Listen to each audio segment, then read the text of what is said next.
हाय दोस्तों, आप सभी का हमारे यूट्यूब चैनल इंग्लिश मस्ती पर बहुत बहुत स्वागत है। आज हम आप सभी को सेंटेंस के बारे में बताने जा रहे हैं। सेंटेंस किसे कहते हैं और ये कितने प्रकार के होते हैं। तो मित्रों, ध्यान से सुनिएगा।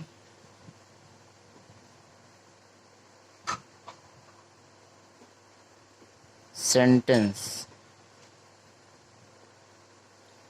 सेंटेंस किसे कहते हैं?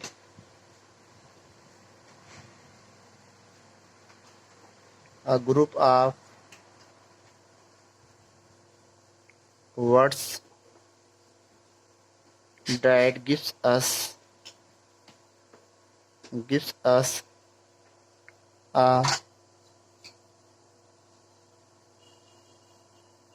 complete sense is called sentence.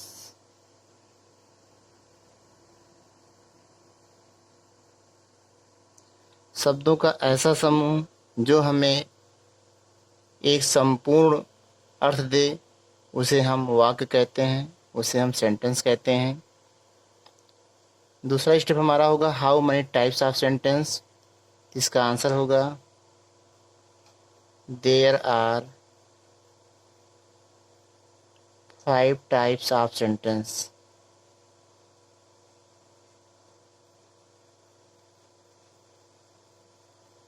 पहला सेंटेंस हमारा होता है असर्टिव सेंटेंस। असर्टिव सेंटेंस, इसको हिंदी में कहते हैं साधारण वाक्य। सेकंड हमारा होगा इंटेरोगेटिव सेंटेंस।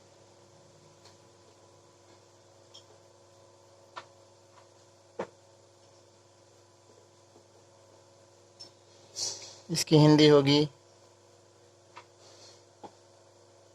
प्रश्नवाचक वाक्य।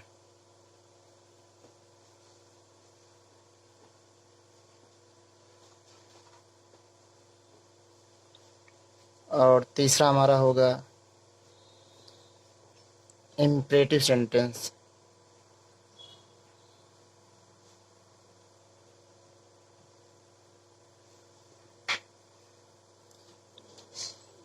इसकी हिंदी है आज्ञा सूचक वाक्य। और चौथा होगा हमारा एक्सक्लेमेटरी।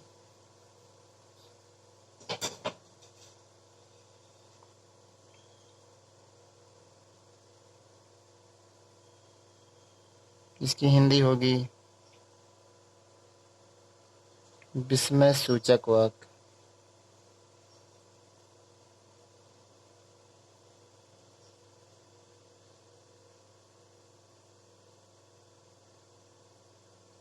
और पांचवा हमारा होगा ऑप्टेटिव सेंटेंस।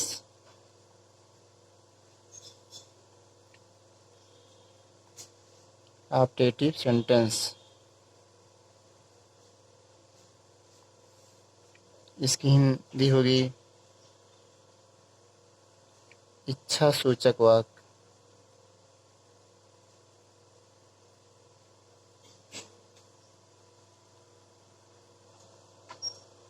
तो आइए सबसे पहले हम असर्टिव सेंटेंस को एग्जाम्पल के माध्यम से समझने का प्रयास करते हैं।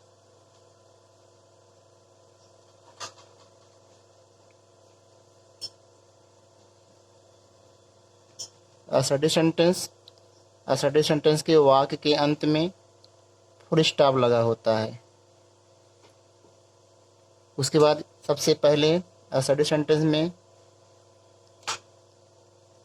सब्जेक्ट होता है। उसके बाद हेल्पिंग वर्ब अर्थात सहायक क्रिया। उसके बाद मेन वर्ब मुख्य क्रिया। उसके बाद ऑब्जेक्ट। उसके बाद अदर वर्ड, जैसे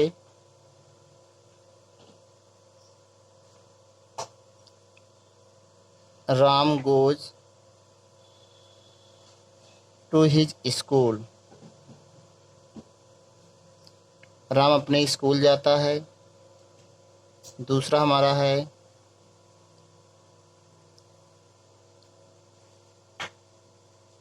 आई राइट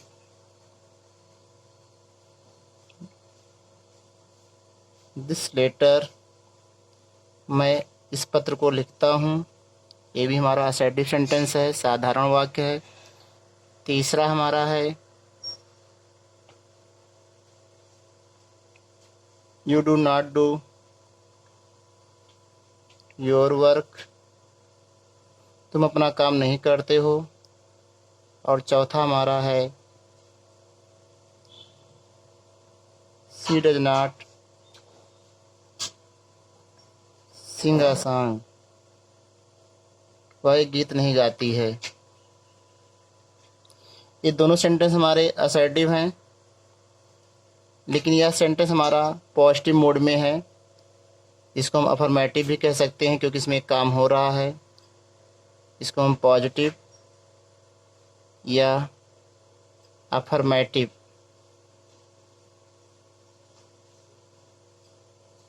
सेंटेंस कहते हैं। उसके बाद तीसरा और चौथा सेंटेंस हमारा ये भी असर्टिव है, लेकिन इसका जो मूड है वो नेगेटिव है, अर्थात इसमें काम नहीं हो रहा है। इसको हम नेगेटिव कहेंगे क्योंकि इसमें काम नहीं हो रहा है। ये चारों सेंटेंस हमारे असर्टिव हैं। सबसे पहले सब्जेक्ट है, उसके बाद यह प्रेजेंट इंडेफिनिट टेंस का वाक्य है, इसलिए यहाँ पे सहायक क्रिया नहीं है, मुख्य क्रिया है। उसके बाद यहाँ पर है other word to his school. इसी तरीके से हमारा आई है, ये हमारा सब्जेक्ट है, इसमें भी हेल्पिंग वर्ब नहीं है, मुख्य क्रिया है हमारा मेन वर्ब राइट है, और ऑब्जेक्ट इसका है दिस लेटर। तीसरा सेंटेंस हमारा है you do not do your work. यहाँ पे यू हमारा सब्जेक्ट है, डू हमारा हेल्पिंग वर्ब है, नॉट हमारा चूंकि वाक नेगेटिव है इसलिए नॉट का प्रयोग किया गया है, डू हमारा मेन वर्ब है, और योर वर्क हमारा ऑब्जेक्ट है। चौथा हमारा she does not sing a song. She हमारा सब्जेक्ट है, डज हमारा हेल्पिंग वर्ब है, वाक नेगेटिव होने के कारण नॉट का प्रयोग किया गया है। उसके बाद मुख्य क्रिया हमारा सिंग है, और इस वाक का ऑब्जेक्ट है आ सॉन्ग। इस तरीके से चारों सेंटेंस हमारे असर्टिव हैं, दो पॉजिटिव मोड में हैं और दो नेगेटिव मोड में हैं।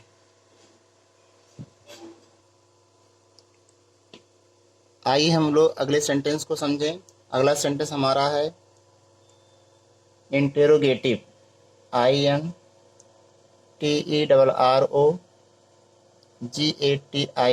Interrogative sentence. इंट्रोगेटिव सेंटेंस के अंत में एक मार्क लगा होता है जिसको कहते हैं क्वेश्चन मार्क। इसका होना अति आवश्यक है, चाहे वह वाक्य हमारा हिंदी का हो या इंग्लिश का। ये हमारा जो है मार्क लगा होना चाहिए। और इंट्रोगेटिव सेंटेंस दो तरीके के होते हैं। एक होता है यस और नो बेस पर, अर्थात जिसका आंसर हम यस और नो में देते हैं, और दूसरा हमारा होता है WH वर्ड बेस पर, अर्थात ऐसे शब्द जिनसे हम प्रश्न करते हैं। तो सबसे पहले हम यस और नो टाइप वाले इंट्रोगेटिव सेंटेंस को समझेंगे, जिसका उत्तर हम यस और नो में देते हैं या दे सकते हैं। जैसे पहला एग्जाम्पल हमारा है are you going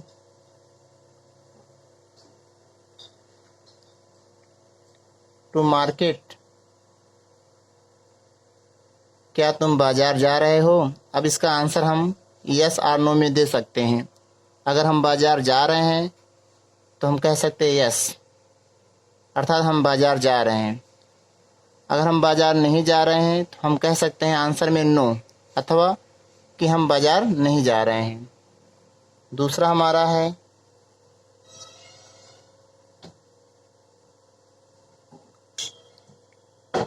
will he come here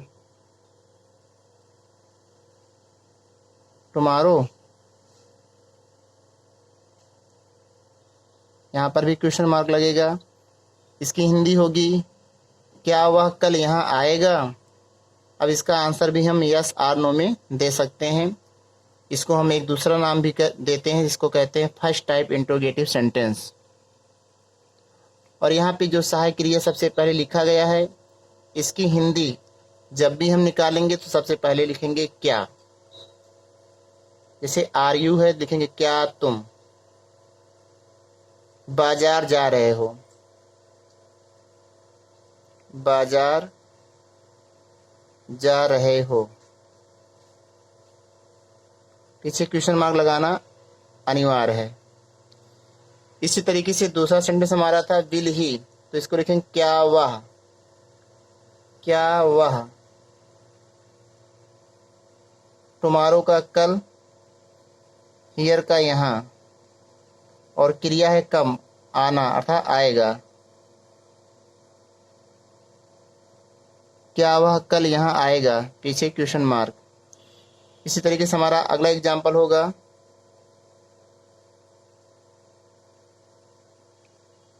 क्या वह एक गीत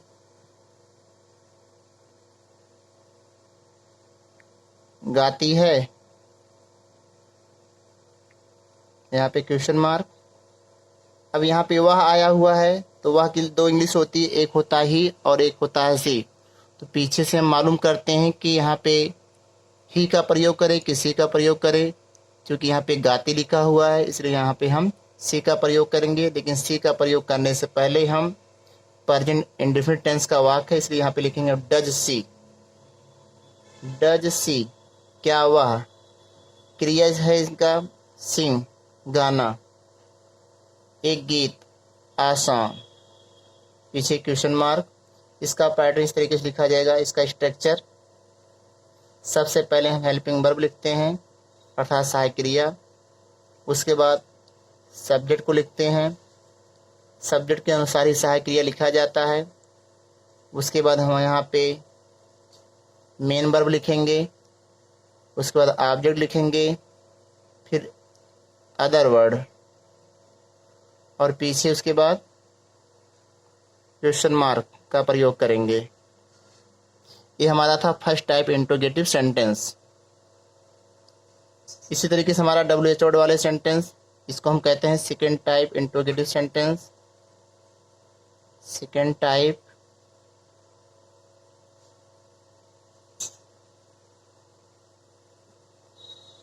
इंट्रोगेटिव सेंटेंस।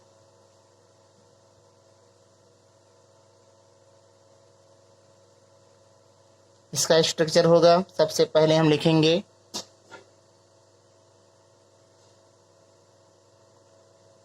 WH वर्ड, उसके बाद यहाँ पर हेल्पिंग वर्ब सहायक क्रिया के अनुसार, कर्ता के अनुसार, फिर यहाँ पे हमारा सब्जेक्ट होगा, फिर यहाँ पे हमारा मेन वर्ब होगा मुख्य क्रिया, फिर ऑब्जेक्ट, फिर ETC, और अंत में क्वेश्चन मार्क। जैसे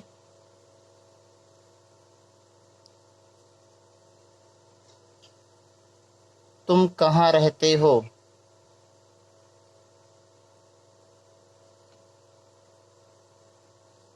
यह सेंटेंस हमारा इंट्रोगेटिव है क्योंकि यहाँ पर कहाँ आया हुआ, आपसे प्रश्न पूछा जा रहा है कहाँ, और पीछे क्वेश्चन मार्क भी लगा है, इसलिए इंट्रोगेटिव सेंटेंस है। इसका ट्रांसलेशन हम सबसे पहले लिखेंगे कहाँ की इंग्लिश, वेयर। उसके बाद टेंस और कर्ता के अनुसार सहायक क्रिया। टेंस हमारा प्रेजेंट इंडेफिनिट है, कर्ता हमारा यू है, इसलिए यहाँ पे लिखेंगे do you, where do you. रहना का लिखा जाएगा लिव, पीछे क्वेश्चन मार्क लगाएंगे। दूसरा है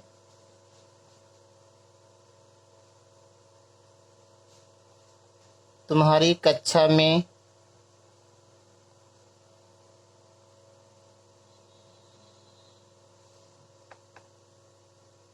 कितने बच्चे हैं।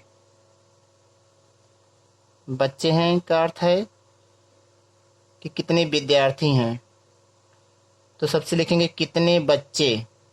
तो यहाँ पे सबसे पहले हम लिखेंगे हाउ मैनी, बच्चे हैं इसलिए यहाँ लिखेंगे स्टूडेंट्स।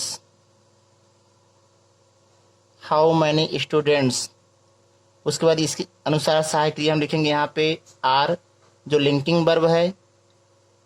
उसके बाद यहाँ पे हम इंट्रोडक्टरी एडवर्ब देयर का प्रयोग करेंगे।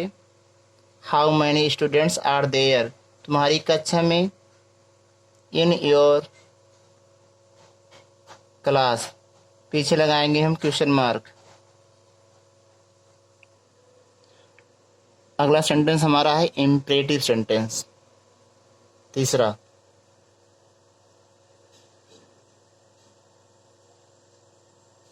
Imperative sentence.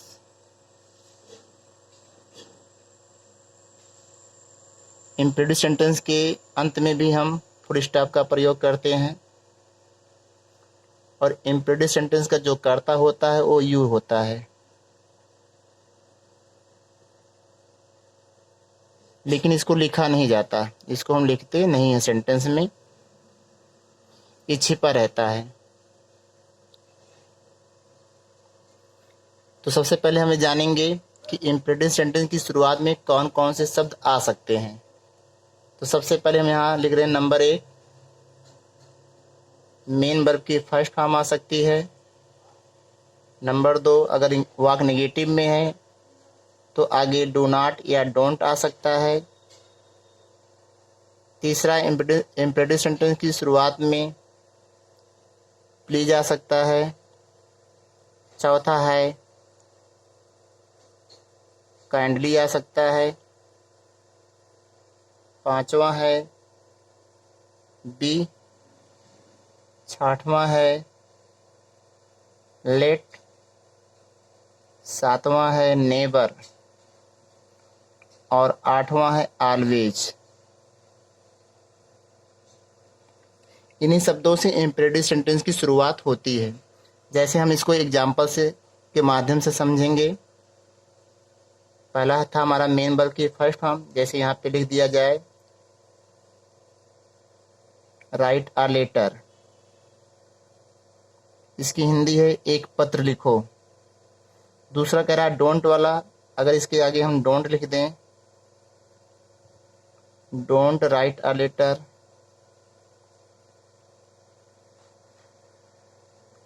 तो ये हमारा इम्परेटिव सेंटेंस है, डोंट में है, नेगेटिव मोड में है।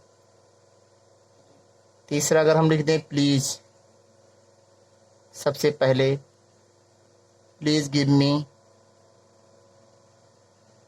योर पेन, कृपया मुझे अपनी कलम दीजिए। चौथा हमारा है काइंडली वाला, काइंडली हेल्प द पुअर, कृपया गरीबों की सहायता करिए। पांचवा हमारा है बी। बी का मतलब होता है होना, अर्थात बनना। बी हैप्पी, खुश रहो।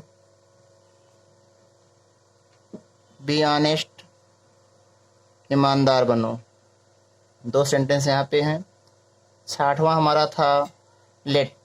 लेट का मतलब होता है छोड़ना, और इसकी हिंदी जब हम निकालेंगे तो अंत में 2, जैसे लेट मी गो नाउ, मुझे अब जाने दो। एक और हम देखते हैं, let Sita sing a song, Sita को गीत गाने दो। एक बात का ध्यान रखना है कि लेट के बाद जो भी आपका पर्सनल प्रोनाउन आएगा वो सब्जेक्टिव केस में नहीं होगा, ऑब्जेक्टिव केस में होगा। जैसे एक एग्जांपल हम और लिखते हैं, लेट हिम प्ले, उसे खेलने दो। तो लेट की हिंदी लास्ट में हम 2 निकालेंगे, 2 बोलकर। सातवां हमारा है never. Never play on the road, road पर कभी भी मत खेलो। और आठवां हमारा है ऑलवेज कीप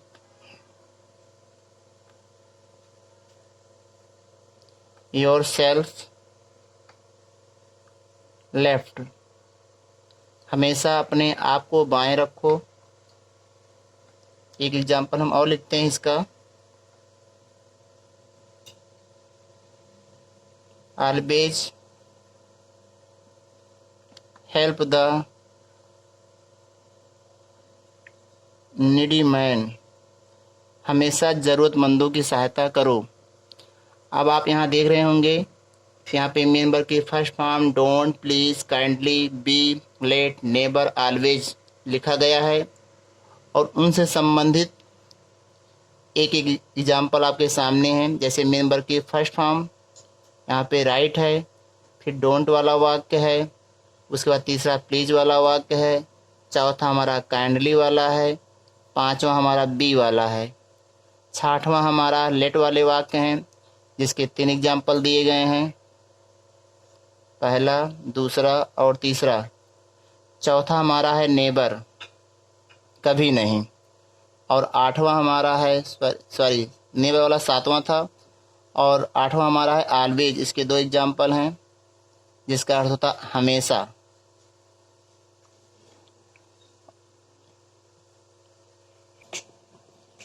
अगला सेंटेंस हमारा है एक्सक्लेमेटरी सेंटेंस, जिसकी हिंदी होती है विस्मय सूचक वाक्य। और विस्मय सूचक वाक्य के अंत में एक्सक्लेमेशन मार्क लगा होता है, जैसे कि आप देख रहे हैं। और इस सेंटेंस के बाद 2 तरीके हो सकते हैं। कुछ सेंटेंस के शुरुआत में ही एक्सक्लेमेटरी वर्ड आ जाते हैं, तो अंत में एक्सक्लेमेटरी वर्ड के अंत में एक्सक्लेमेशन मार्क फिर नहीं लगा होता है, वहाँ पे फुल स्टॉप लगा होता है। और जो एक्सक्लेमेटरी वर्ड आया रहता है ठीक उसके बाद एक्सक्लेमेशन मार्क लगा दिया जाता है। जैसे पहला एग्जाम्पल हमारा है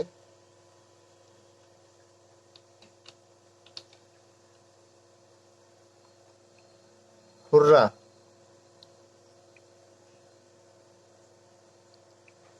We have won the match. दूसरा एग्जाम्पल समझेंगे alas, my purse has lost. तीसरा समझेंगे हम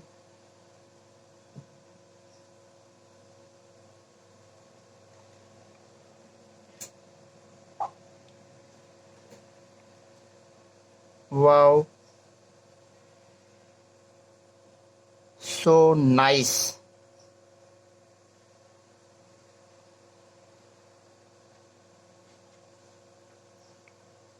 this book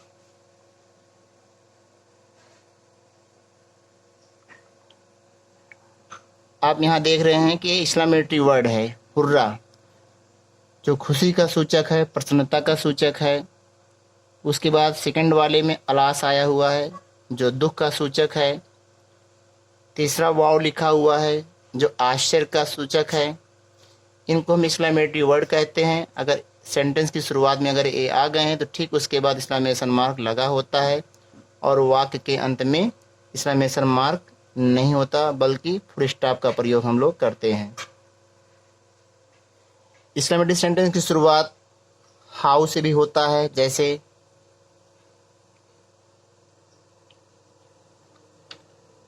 how beautiful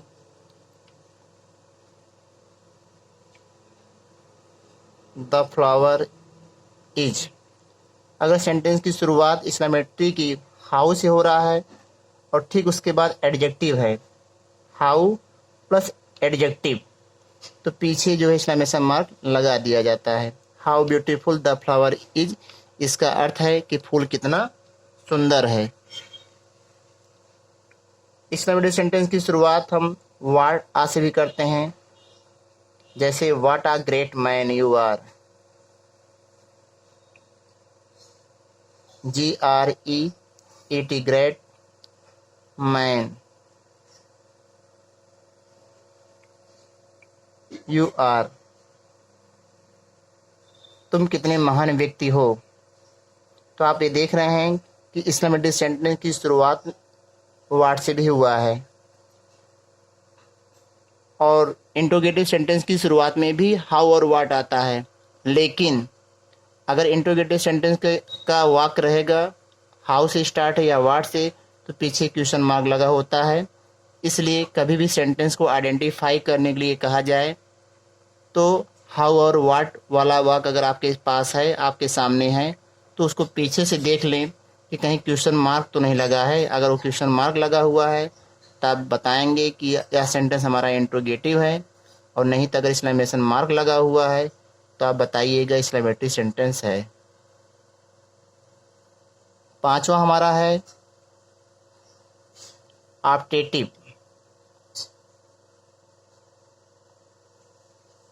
sentence. इसको हम हिंदी में कहते हैं इच्छा सूचक वाक्य। इस सेंटेंस की शुरुआत अधिकांश में से होता है, जैसे मे गॉड ब्लेस यू।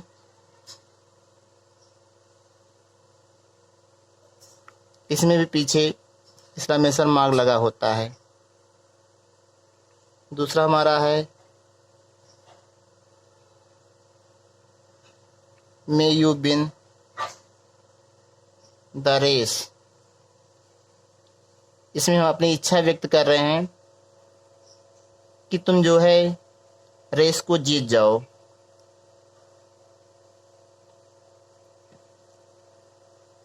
इसके बाद इसमें कोई भी बधाई अगर हम देते हैं, मान लीजिए किसी त्यौहार का दे रहे हैं, तो भी हमारा ऑप्टेटिव सेंटेंस होता है। जैसे मान लीजिए किसी को हम कहें हैप्पी होली, तो ये ऑप्टेटिव सेंटेंस है। या हम कहें हैप्पी दिवाली, ये हमारा ऑप्टेटिव सेंटेंस है। या हम किसी को कहें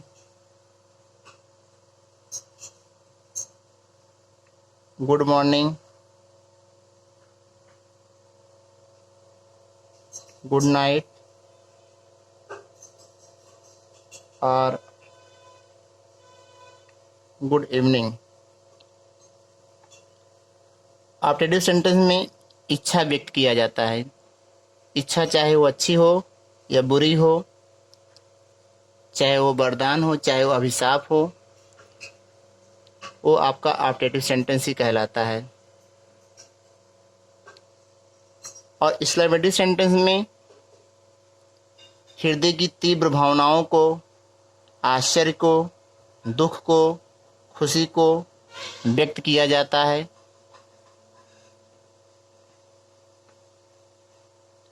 हाय गाइज, हम उम्मीद करते हैं कि आपके समझ में सारे सेंटेंस आपके समझ में आ गए होंगे।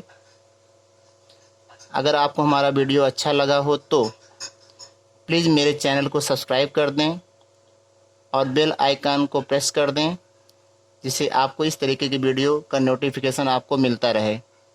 Thanks for watching my video.